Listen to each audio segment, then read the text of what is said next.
Hi guys, welcome back to my channel. And so yes, it is October Breast Cancer Awareness Month.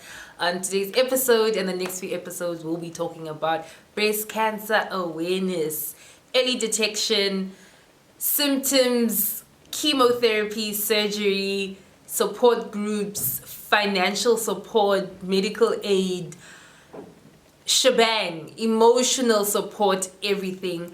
So the rest of the video was taken early in the day because wow, like I don't know, technology fails me, but somehow my intro wasn't there. But I shared a bit about why I want to actually speak about my journey and why I always had that in mind, even from the time I was diagnosed, even though I did not actually share about what I went through at the time I went through it. I think I only shared 8 months later, or like later on, after I had like gone through chemo and surgery and all of that. But it wasn't out of fear or like, oh my gosh, how might I die, I ain't gonna tell nobody. It was literally, I want to go through it on my own and the people closest to me, and then I'll share. And so yeah, that's what I basically went through in the time. But I started with energy and now I'm like what is the point? Yes, the main points, the reasons why I want to share. I want to share because I like, firstly, as someone who's going through this at a young age, a lot of times this is a diagnosis that's mostly prevalent. Prevalent, is that the word? Prevalence, yeah. Anyway, schoa, bundles finished. Prevalent in women over 40. And another thing is, I want to speak about it as a woman, a black woman going through this, because think of socioeconomic reasons, think of like the healthcare system. I mean, I was initially misdiagnosed, and I think I explained it later in the vlog. Misdiagnosed, and the period between when I went in for the screening and to get tested and when I was going to do my mammogram / ultrasound was 8 months. And now because this was cancerous, imagine it would have spread, where would I be, you know? So yeah, I want to speak about all of that, the financial implications, emotionally, the support. I mean, sometimes black folks don't get it because we don't know and we don't have the exposure and we don't have people speaking about it, and our people are dying of it, but we're quiet and we're not really sharing. So I wanted to break that and share and show that it's possible to come out. You know, it's a deadly monster, yes, but it's possible because of early detection, because of not just being like, yo, get for weeks. I'm sure we know that one parent or aunt, umuntu omnyama uzothi like, yo, it's pounding, but for weeks, and you're not going to check it out, whether because of finances and you can't, or just like you think you'll shake it off. But like, be in tune with your body. So rather pay 500 now and be better or detect it early than to pay like thousands later because now it's really bad and we need all these other things. Or not only that, because you know, like diabetes, high blood, all of those things, like we really need to educate each other and share our experiences and be there for one another and let people know that you can come out and share the positivity. So that's, yeah, basically it. Let's get into the video. Oh, I think I share another reason why I want to share this. Okay, check that out. And the reason why I'm recording this is because the reason I'm recording this actually is because at the time when I was diagnosed, one of the first things I did was go on YouTube and search for someone else who's gone through this. I wanted to know what it would be like. Because I have no idea, this monster, this deadly monster that I'm going to face. I have no idea what it looks like, what experience it is, how would I feel like losing my hair, when it would take place within chemotherapy. Is chemotherapy safe? Is it okay? How does someone look like 2 weeks after surgery, 3 months after surgery? I wanted to know. And the only person I got to see who had shared was D from Ireland. Hi, sorry guys, the struggles of being a content producer. My battery died mid-sentence, but I know what I was speaking about. I was speaking about being African and having to go through this diagnosis. One of the sad things is when I was featured on Glamour magazine, yes, guys. Let's see. This life, it chose me. It chose me. But you know, part of the article was speaking about how a third of women, if not a quarter, but I think it's a third of women, or a third of the diagnosis, people who would have been diagnosed, will go undetected because of COVID. Because already, like, you wouldn't be going for your regular checkup. COVID makes you not go to the hospital or have to go for like checkups that aren't like an emergency. And I think it's sad because, you know, let me share my story. Okay, I'm not gonna make this long. Okay, so my first sense of something being wrong was in December 2018, and I felt a lump. Well, I felt a pain. How it happened was I felt a pain on my chest. I was walking back from the shop, and I thought maybe I'm just being, you know, unfit. You know, when you get a stitch from jogging or running. So, and then I was like, no, but there's something. So I laid on the couch, laid, whatever, sitting. And then as I did this, I felt like a little lump, right? Or something hard. And I was like, what's going on? And I then went to go to Dis-Chem to get a checkup. They said it's some, you know, there's a mass, they can't tell what it is, you know, maybe it's not cancerous, maybe it's just a fibroid, maybe whatever it is. And then I went to the hospital, I went to just like an ER, and I just got checked up by a specialist. Specialist said, yeah, it's a mass, we're not sure, sending you to the breast clinic. Breast clinic, they do 2 tests. They do one, which is a blood test, and the second one is a tissue sampling. The needle is big, by the way, just for people who don't like needles. And so the blood test came out, they said, you know what? It's not cancerous, it's a fibroid of some sort. So I'm like to the person, so why is there pain, you know? And they were like, no, maybe it's because the skin is stretching or something. And usually if there's pain, it's not cancerous, because the cancerous one don't have pain, and that's how they go undetected and the tumor grows. Lo and behold, makahela, like misdiagnosis in broad daylight. And now the thing is, imagine if I was a person who wasn't as strong emotionally, right? Or who couldn't handle the negative news of actually being told, sorry, we misdiagnosed you. So I leave there thinking, great, all is good, but I have this pain. So for me, I think what was a game changer was the fact that I don't accept when my body's not okay. I literally am in tune with my body. I would rather be paranoid or go and pay a little more and be like told I'm fine than to leave something longer in general. And so when the pain persisted, I was like, sorry, I can't. Like, I need to understand what's going on. I'm actually going to go do an ultrasound. So when I came back from, even though the fibroid was, it came back and they said it was a fibroid, I was waiting for the tissue sampling.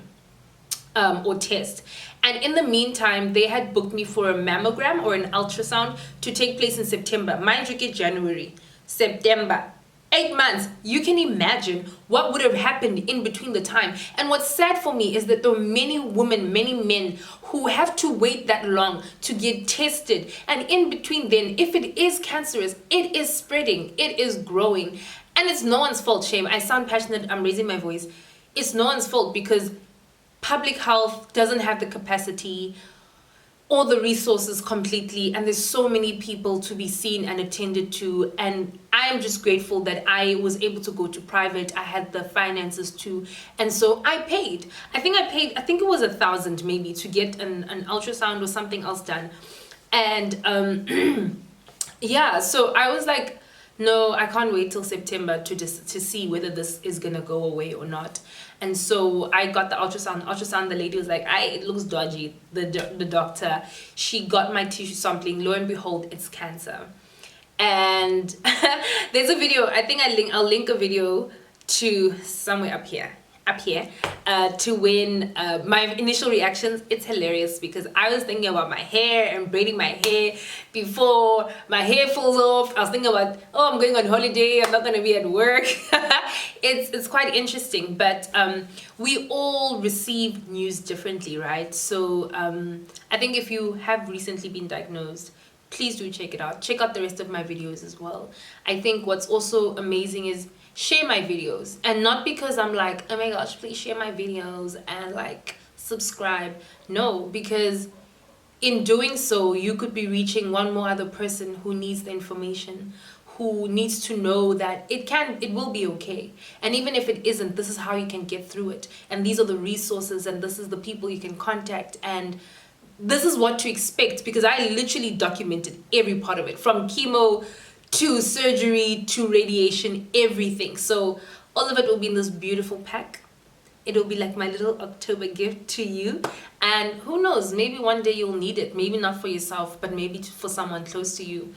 And so, yeah, I went through that. Chemo was horrible. I do not wish it on anyone. Work life was very interesting. The thing is, I thought, you know what, I have very accommodating managers, but just the workspace itself, it was very difficult. And you know, financially it will be a strain. I would really recommend, if people can go on medical aid, to do so. If you cannot afford to do so, please know that there are services where it is free and they do accommodate you as well. So yeah, I think, I mean, I had resources at my disposal, but I still felt like, yo, I'm going through this and it's new to me and I want to go through it. And that's why I didn't share a lot of it at the time, because I wanted to go through it, you know, and experience it for myself and what I would be like feeling and all of that. So yeah, that's been the journey. It's been amazing to link up with many other brave, strong women. And the reason why I'm recording this is because the reason I'm recording this actually is because at the time when I was diagnosed, one of the first things I did was go on YouTube and search for someone else who's gone through this. I wanted to know what it would be like. Because I have no idea, this monster, this deadly monster that I'm going to face. I have no idea what it looks like, what experience it is, how do I feel like losing my hair, when it would take place within chemotherapy. Is chemotherapy safe? Is it okay? How does someone look like 2 weeks after surgery, 3 months after surgery? I wanted to know. And the only person I got to see who had shared was Dee from Ireland. And I loved her so much. Like, I sent her a message on Instagram and like, but like, I don't want like what Ireland, like Ireland's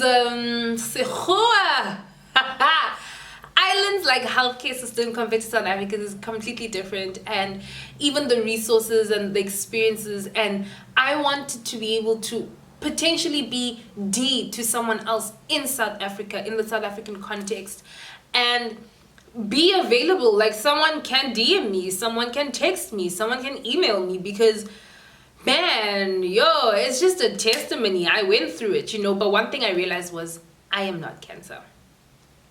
Cancer is not my story. It's just part of my story. It's part of my journey. It's, for me, it felt, I made it, or it felt like any other illness. Yes, it could kill me, but it was like, I'll get through it. So yeah, I've learned of my strength. There were moments I didn't want to be strong. I don't want to lie to you guys. I'm the strong friend, but I was like, I cried more and people said, oh, but you're so strong. And I was like, but I don't feel strong, and I don't want to be strong. I want to be weak. And so as much as I handled my diagnosis and this monster very gracefully, you know, you got to fight this thing with grace, you know. But you still need the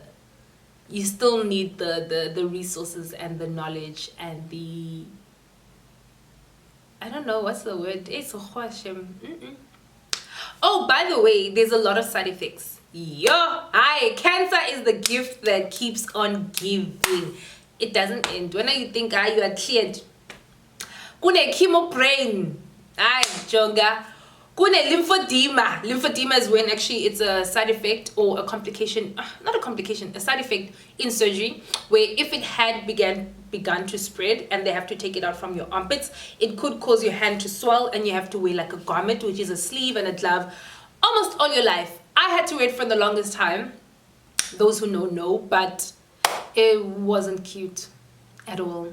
It really wasn't. So there's a lot, and you see, you have to pay for that as well. You think you're in the clear, Shem. No, even now I'm not. Oh, another thing. Hey, there's so many things. There's a potential for you to be is it infertile? What's the word? You're not man, guys, where you cannot have babies. Because the thing is, what chemo does is it literally tries to kill the cancerous cells, but it also attacks all the other cells. That's why you lose your hair, because it attacks fast growing cells. Your hair is fast growing, your nails and your ovaries. So my nails started becoming a bit dark. Your hair starts to fall off. Your ovaries potentially. So like, even that was tough and tricky to digest, that I might not have children. It was tough and tricky to let go and decide to actually have a double mastectomy, because with my cancer, and I remember in the beginning I used to say, hey, stop my cancer, that cancer. But anyway, with the cancer that I had, the kind of cancer that I had, it only affected the one breast. It hadn't spread yet. And I considered saving the other one. And I was like, guys, y'all who know me know I love kids, right? So I was like, oh my gosh, but like, I'm gonna want to have a baby, and I want to look at the baby, and I want us to like have a moment and breastfeed, but like, I can't. But like, you know what? I realized it wasn't worth saving the one breast if there was a chance that the cancer could come back and affect the other breast. And then, I mean, what if then it spreads rapidly? What if it's deadly? What if I don't survive? Then there ain't no kids. Ain't no kids. Also, what if I can't have kids? And let's forget chemo affecting my ovaries. What if I couldn't have kids anyway to begin with? Then I'm saving a breast for mang who? So like, it wasn't worth it. It was like, you know what? There are many women who don't breastfeed, and their kids are fine. Their kids love them. They still have a connection. You will be okay. And I think even to any other woman, you'll be fine. Like, and you will learn to love yourself and your body. And so I just, there's so much. There's body image, there's emotional, there's spiritual, there's financial, there's mental.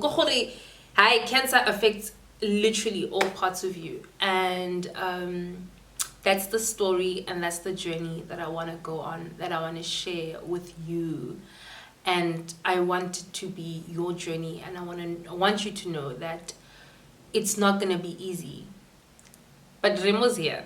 Remo is here. I think if anything else, I'm not stretching myself that I really genuinely am willing to answer questions and to demystify, man, just the myths around cancer. And the cancer you see in the media, it ain't cancer. Like, ask us who are going through it, will tell you what cancer is. So this month is dedicated. This is it. Baby. I put my life in your hand. Your dinner, your days are in, and so much more. Anything you want, let me cater to you. I'm gonna cater to you guys this month. And yes, that's how we ended off. Happy Thursday. Yes, happy Thursday. And I love you all.